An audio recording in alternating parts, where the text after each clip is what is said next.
അപ്പൊ ഈ ചെവിയിലാണ് ഓങ്കാരത്തിന്റെ അർത്ഥം പറയേണ്ടത്. ഉണ്ണിക്ക് ചെവിയിലെത്തില്ല. ഈ കുഞ്ഞു കുട്ടിയല്ലേ മുരുകൻ. ഭഗവാൻ എടുത്തിട്ട് വലത്തെ തോളിലിരുത്തും മുരുകനെ. അപ്പൊ ചെവിയില് ഈ ഓങ്കാരത്തിന്റെ അർത്ഥം മഹാദേവന് മുരുകൻ ഉപദേശിക്കുന്നതാണ്.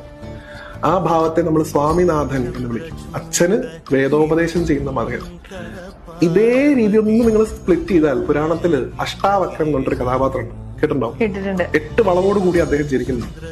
അദ്ദേഹത്തിന്റെ അമ്മ അദ്ദേഹത്തെ പ്രഗ്നന്റ് ആയിരിക്കുന്ന സമയത്ത് അച്ഛൻ ഇരുന്ന് വേദം പാരായണം ചെയ്യുന്നുണ്ടാവും. ഈ ചെങ്ങായുടെ അച്ഛൻ അയാൾ വേദം പാരായണം ചെയ്യുന്ന സമയത്ത് മൂപ്പെ തെറ്റിക്കും. ഈ കുട്ടി ഗർഭപാത്രത്തെ ഇരുന്ന് വിളിച്ചു പറയും, അച്ഛാ ചെല്ലിയ വേദം തെറ്റാണ്, അതിങ്ങനെയല്ല ചൊല്ലേണ്ടത്. ഈ സാധനം ഭൂമിയിലേക്ക് വന്നിട്ടില്ല, ഇപ്പൊ തന്നെ നീ എന്നെ തിരുത്താനായോ എന്ന് ചോദിച്ചിട്ട് അതിന് ശപിക്കും. 8 വളവോട് കൂടി ജനിക്കട്ടെ. ഒരാളുടെ ഫോൾട്ട് അക്സെപ്റ്റ് ചെയ്യാൻ പോലും അയാൾക്ക് പറ്റില്ല, അത്ര കണ്ട് ഈഗോ.